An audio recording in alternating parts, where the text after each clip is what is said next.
آپ نے جب سے ایک بلبلہ انگیز خطاب سنا، یہ میرے پیر و مرشد والد ماجد کی جوتیوں کا صدقہ ہے کہ مولانا عابد حسین صاحب، مجھے اچھا یاد ہے کہ میں چھوٹا سا تھا کہ مولانا عابد حسین صاحب یو پی سے تشریف لائے اور آ کر در دولت خانقاہ موسویہ میں ٹھہر گئے اور گزار کیا کہ میں حافظ قرآن ہوں، حضور آپ کا مرید ہوں، مجھ پہ نظر کرم ہونا۔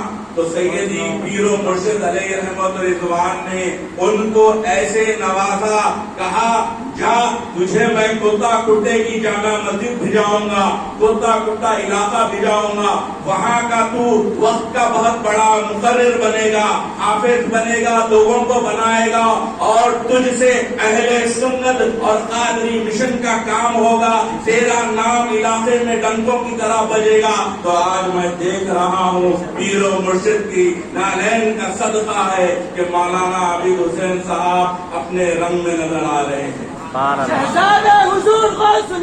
زندہ آباد سرکار کاظم پاشا۔ اب وقت میں آپ حضرات کی تھوڑی توجہ چاہتا ہوں۔ جب سے مولانا سے آپ نے فضائل شب قدر سنی، فضائل شب قدر میں یہ کرے تو فائدہ، وہ کرے تو فائدہ، اس لیے اب بات یہ ہوگی کہ شب قدر نازل کیوں ہوئی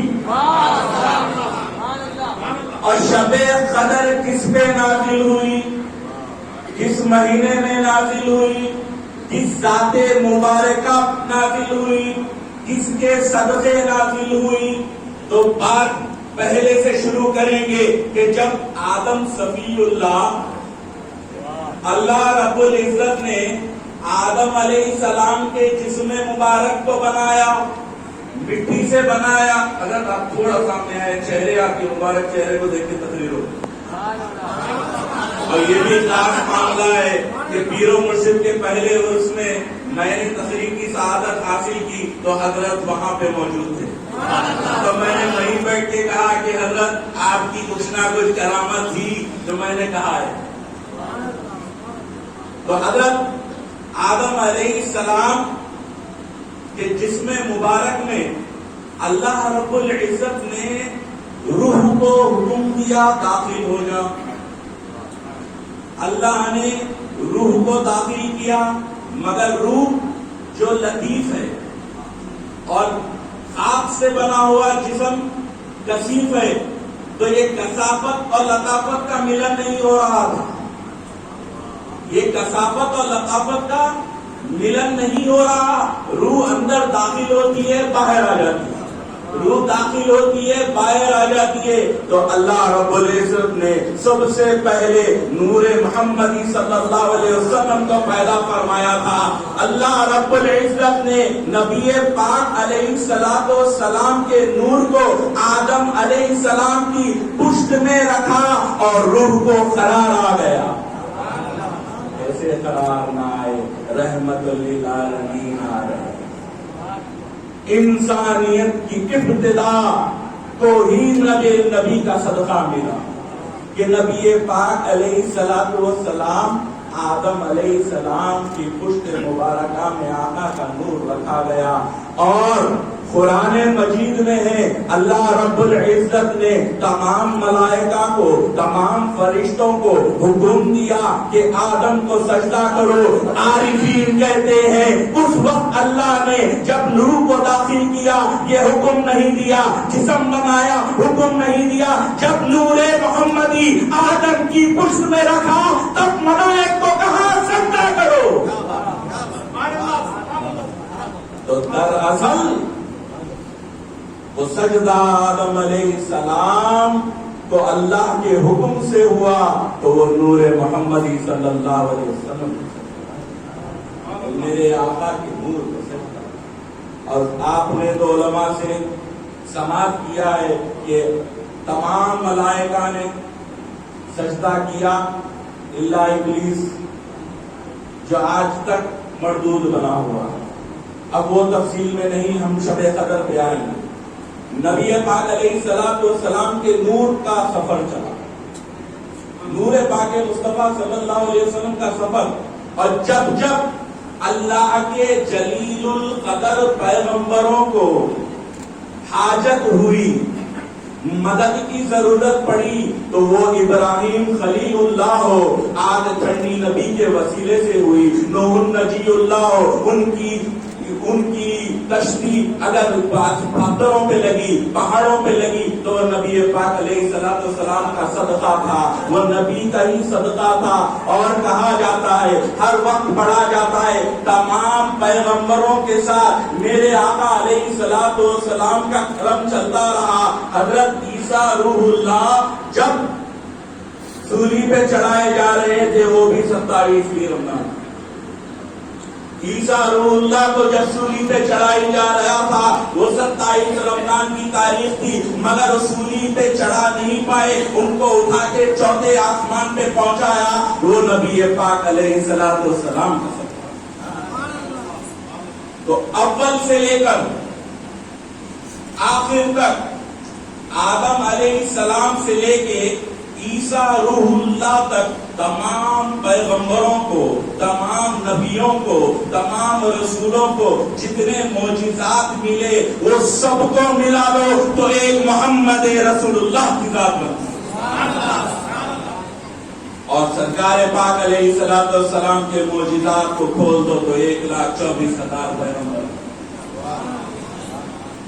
یہ وہ ذات ہے جن کے صدقے ہم یہاں، ساری کائنات، جیسا کہ کہا گیا کہ وجہ تخلیق کائنات، سرکار پاک علیہ السلام ہی وجہ ہے کہ اللہ نے آسمان بنائے، زمین بنائے، اللہ نے سارے بندوں کو، مخلوق کو آباد کیا۔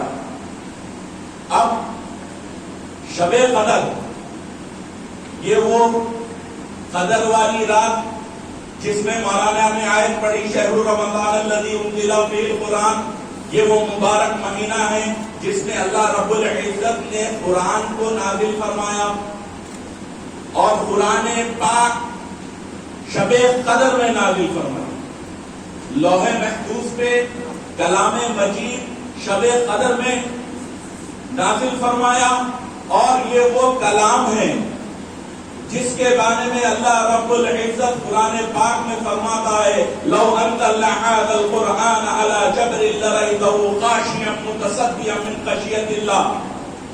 یہ وہ اللہ کا پاک کلام ہے، اگر پہاڑوں پہ نازل ہو جائے تو پہاڑ ریزہ ریزہ ہو جائے، اللہ کی خشیت کو برداشت نہ کر سکے، اس کے کلام کو برداشت نہ کر پائے، مگر اللہ نے ذات محمد مصطفیٰ کو پیدا فرمایا۔ اور عارفین کہتے ہیں کہ نبی پاک علیہ السلام کے قلب کو ایسا منور فرمایا، ایسا مضبوط فرمایا کہ کائنات میں کوئی شے نبی پاک علیہ السلام کے قلب کے مطابق اسٹرانگ نہیں۔ میرے اور آپ کے آقا کے قلب مبارک کی طرح مضبوط نہیں، تو اللہ سبحانہ و تعالیٰ کا اتنا اسٹرانگ کلام، اللہ کا سارا کلام نبی پاک علیہ السلام کے قلب پہ نازل ہوا۔ ایک وقت کا واقعہ ہے، آقا علیہ السلام صحابہ کے ساتھ بیٹھے تھے، صحابہ کے ساتھ تشریف فرما ہے، اور صحابہ اکرام جو نبی پاک علیہ السلام سے بے پناہ محبت فرماتے، اتنی محبت فرماتے کہ جگہ فل ہو تب بھی نبی پاک کے قریب بیٹھتے، اور جگہ کھلی ہو تب بھی نبی پاک علیہ السلام کے قریب بیٹھتے، کیونکہ اللہ سبحانہ و تعالیٰ نے نبی پاک علیہ السلام کے پسینے کی طرح ایسا خوشبودار کوئی عطر ہی نہیں بنایا۔ نبی پاک علیہ السلام کے پسینے مبارک کا وہ معاملہ تھا کہ صحابہ کرام نبی پاک علیہ السلام کی قرب میں بیٹھ کے، کیوں نہ ہو ایک واقعہ سناتے ہوئے آگے بڑھوں کہ ایک مرتبہ مجھے مدینہ پاک میں وہاں کے مقامی عاشق رسول نے کہا کہ آپ احد کے پہاڑ پہ جائیں۔ احد میں جو شگاف پڑی تھی، جنگ کے دوران نبی پاک علیہ السلام وہاں جا کے آرام فرمائے. تو میں تفصیل میں اس میں زیادہ نہیں جاؤں گا. اس شخص نے کہا حج کے دوران, جو پیر و مرشد کے ساتھ حج کو گیا تھا, کہ کہا حضرت آپ وہاں چلے جائیں. مجھے لے گئے, مجھے وہاں تک رستے میں روکا اور کہا کہ میں تو اسامہ ہولڈر ہوں, اگر آپ کے ساتھ وہاں تک گیا تو مشکل ہو جائے گی, مجھے بھجا دیا جائے گا, آپ حاجی ہیں, آپ کے ساتھ کچھ نہیں ہوتا. کہ میں نے کہا کہ بھئی جانا کہاں ہے؟ تو کہنے لگے کہ آپ اس پہاڑ کی چوٹی پہ چڑھ جائیے. اور ینگ ایج تھی, ابھی بھی اللہ کے فضل سے ینگ ہے. تو جب تو چڑھ جائے گی, تو میں بولا ٹھیک ہے. جاتے جاتے خیال آیا, وہ عاشق رسول سے میں نے پوچھا کہ میں وہاں جا کے کیسے پہچانوں گا کہ نبی پاک علیہ السلام کہاں بیٹھے, حضرت ابوبکر صدیق کہاں بیٹھے تھے, حضرت عمر فاروق کہاں بیٹھے تھے. تو وہ عاشق رسول کہتا ہے کہ آپ جائیے, وہاں راستے میں جب قریب پہنچیں گے ایک خوشبو آئے گی, اس خوشبو کو آپ فالو کر لیں کہ وہی جگہ ہے نبی پاک علیہ السلام کے پسینے کی خوشبو.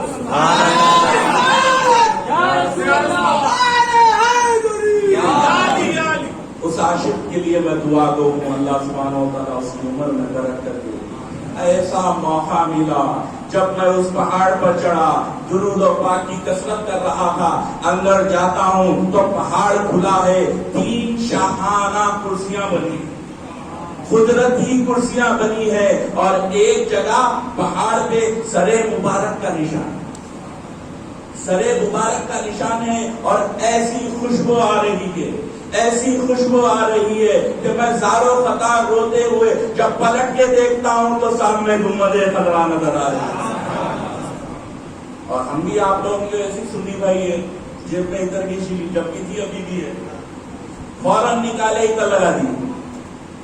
اس کے بعد خیال آیا میرے کو, میں ادھر کیوں لگایا جب تو سرکار کی خوشبو آ رہی ہے پسینے پاک کی, کوئی نہیں ہے. پھر دیکھتا ہوں تو وہ عطر کی خوشبو نہیں, نبی پاک علیہ السلام کے پسینے مبارکہ کی خوشبو تھی. تو سنو, 1400 سال کے بعد ساری مصیبتوں کے ساتھ انہوں نے کیمیکل ڈال دیے, انہوں نے راستے بند کر دیے, مگر نبی کے پسینے کی خوشبو نہیں ختم کر سکتے. تو صحابہ اکرام کے ساتھ نبی پاک علیہ السلام تشریف فرمائے, خرب میں بیٹھتے تھے خوشبو سننے.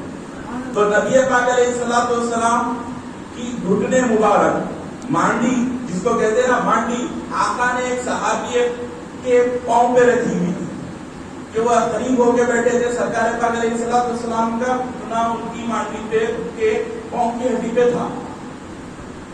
تھوڑی دیر کے بعد وحی نازل ہوئی. تو وہ صحابی رسول کہتے ہیں جب وحی نازل ہوئی تو نبی پاک علیہ السلام کے جسم مبارک اتنا بلند ہوتے گیا کہ وہ صحابی رسول چیخنے لگے کہ کہیں ان کے پاؤں کی ہڈی نہ ٹوٹ جائے. اور روایتوں میں آتا ہے کہ آقا علیہ السلام جس سواری پہ ہوتے, اونٹ پہ ہوتے یا گھوڑے پہ ہوتے, تو جب وحی نازل ہوتی, اللہ کا کلام نازل ہوتے رہتا, تو وہ گھوڑا, وہ جانور زمین کی طرف دب جاتا, ایسے لگتا کہ وہ زمین میں دب گیا. اور جب وحی نازل ہوتی تو نبی پاک علیہ السلام پہاڑوں کی طرف جاتے, تو بڑے بڑے پہاڑ آقا علیہ السلام کے قدمے مبارک کو ایسا لے لیتے کہ جیسا وہ موم ہے اور نبی کے قدم اس پہ آ جاتے. یہ کلام الہی ہے, یہ اللہ رب العزت کا کلام ہے, یہ نبی پاک علیہ السلام کا, یہ وہ کلام ہے جو سب سے مبارک مہینے رمضان میں نازل ہوا, اور سب سے مبارک رات لیلۃ القدر میں نازل ہوا, اور سب سے مبارک رات محمد رسول اللہ سے. نہ کلام کے جیسا کوئی کلام, نہ مہینے کی جیسا کوئی مہینہ, نہ رات کے جیسی کوئی رات, نہ ذات کے ویسی کوئی ذات. اللہ نے سب کو امتیاز پیدا فرمایا, سب سے اعلیٰ و عرفہ پیدا فرمایا نبی پاک علیہ السلام کو. اور خوش قسمت امت ہے, کیسی خوش قسمت امت ہے کہ جس امت میں پیدا ہونے کی خواہش بنی اسرائیل کے نبیوں نے, پیغمبروں نے کی. وہ انعامات دیکھ کر نبی پاک علیہ السلام کی امت میں پیدا ہونے کی خواہش کی. یا اللہ ہمیں بنی اسرائیل کا پیغمبر نبی نہ بنا بلکہ محمد عربی کا غلام بنا دے، ان کا امتی بنا دے، کیونکہ وہ دیکھ رہے تھے کہ اللہ رب العزت نے نبی پاک علیہ السلام کی امت پر کیا کیا فضل کیا۔ اب میری بات غور سے سن لیں، تھوڑی دیر آپ لوگوں کی توجہ کا مرکز چاہتا ہوں کہ نبی پاک علیہ السلام کی امت ہونے کے فائدے، آقا کی امت کے فائدے، اور کیا ہوا لیلۃ القدر نازل کیوں ہوئی کہ نبی پاک علیہ السلام اکثر صحابہ کرام کو جب تشریف فرما ہوتے تو انہیں بنی اسرائیل کے اولیاء اللہ کی باتیں میں بتا، حضرت شمون رحمت اللہ علیہ کا واقعہ نبی پاک علیہ السلام صحابہ کرام کو سنا رہے ہیں کہ بنی اسرائیل کے ولی تھے حضرت شمون جن کا نام تھا، وہ رات بھر عبادت کرتے، 1000 ماہ انہوں نے رات میں اللہ کی عبادت کی اور دن میں روزہ رکھا اور اللہ کی راہ میں جہاد کیا، کبھی کوئی غفلت نہیں کی، کبھی کوئی بے چینی ظاہر نہیں کی۔ اللہ رب العزت نے ان کو اتنی طاقت سے نوازا تھا، اتنی طاقت سے نوازا تھا کہ وہ لوہے کے زنجیروں کو ہاتھوں سے توڑ دیتے۔ یہ حدیث پاک میں نبی پاک علیہ السلام نے تفصیلی بیان فرمایا، صحابہ اکرام سن رہے ہیں کہ 1000 سال وہ اللہ کے ولی، بنی اسرائیل کے امتی، ان کا یہ مقام و مرتبہ کہ 1000 سال عبادت کرتے ہیں اور ان کو کوئی شکست نہیں دے سکتا۔ مشرکین پریشان ہیں، ہر وقت ان کے قریب آتے اور ہار جاتے، تب انہوں نے چالاکی کی۔ اب چالاکی کیسی کی کہ گھر کی عورت کو پکڑ لیے، ان کی بیوی کو لالچ دیے۔ اب یہ بھی بڑی ٹریجڈی ہے، انہیں لائف پارٹنر صحیح رہی تو سب معاملہ صحیح ہوتے، انہیں گڑبڑ کری تو بہت چیزوں میں گڑبڑ کر دیتی۔ بہرحال حضرت شمون کی اہلیہ کو انہوں نے اپنے رقبے میں کر لیا، اپنے قابو میں کر لیا، عیش و عشرت کی لالچ دے دی۔ اب انہوں نے کیا کیا کہ حضرت شمون سے پوچھا کہ بتاؤ تمہاری طاقت کا راز کیا ہے؟ تو وہ کہتے تھے اللہ کی عبادت ہے۔ تمہاری طاقت اور تمہارے تقوی کا راز کیا ہے؟ کہ وہ کہتے تھے کہ میں اپنی ہر چیز اللہ کی راہ میں رکا دیتا ہوں۔ تو ان سے کئی مرتبہ پوچھنے کے بعد کہا کہ کوئی تمہاری کمزوری ہے، کوئی تو کمزوری ہوگی، تو کہا اللہ نے اس کی عبادت کے طفیل، اس کی عبادت کے صدقے مجھے اتنا طاقتور بنایا ہے، کوئی لوہا ایسا نہیں بنا جو مجھے پکڑ سکے، جو مجھے جکڑ سکے، کوئی چیز، کوئی قید ایسی نہیں ہے جو میں اس کو توڑ نہیں سکتا، کوئی خلا ایسا نہیں ہے جس کو میں توڑ نہیں سکتا، مجھ میں تمام خوبیاں ہیں مگر ایک خامی ہے۔ تو بولے وہ کیا ہے؟ تو بولے اللہ نے جیسا میرے جسم کو مبارک اور اسٹرانگ بنایا ویسے ہی میرے بالوں کو اسٹرانگ بنایا، جو بڑی بڑی زلفیں تھی۔ کہا اگر میرے بال میرے ہاتھ اور پاؤں کو باندھ دیے جائیں تب میں توڑ نہیں سکوں گا۔ یہ راز انہوں نے کھول دیا، اور یہ راز معلوم ہونے پر بیوی نے ان کی زلفیں کاٹی اور انہی کے بالوں سے ان کے ہاتھ اور پیر باندھ دیے، ان کے ہاتھ اور پیر باندھ دیے۔ صبح مشرکین آئے، دیکھے کہ وہ ہل نہیں سک رہے ہیں، کچھ کر نہیں سک رہے ہیں، ان کو لے کے گئے اور اونچائی کے مقام پہ تمام کے تمام جمع ہو گئے، ان کے ہونٹ کاٹ دیے، ان کی ناک کاٹ دیے۔ جب یہ کاٹنا ہی تھا وہ اللہ رب العزت سے سوال کرنے لگے، یا مولا میں نے تیری اتنی عبادت کی، تیری اتنی ریاضت کی، میرے لیے یہ امتحان بس ہے، ان کو نسل و نابود کر دے۔ تو اس زمانے کے تمام مشرکین پر اللہ رب العزت کا قہر نازل ہوا، وہ تمام کے تمام مارے گئے، ان کی بیوی بھی ختم ہو گئی۔ صحابہ اکرام سن رہے ہیں اور رحمت للعالمین، میں توجہ چاہتا ہوں، میں جو پوائنٹ پہ آنا چاہ رہا ہوں سنیے واقعات۔ رحمت للعالمین یہ تمام صحابہ سے کہا تو صحابہ میں جوش آیا، رشک آیا، یا اللہ یہ کیا ماجرا ہے ایک ولی ہے جو پچھلی امتوں میں گزرے 1000 مہینے اللہ کی عبادت کی، انہوں نے جہاد کیا، اور ہماری عمریں تو اتنی کم۔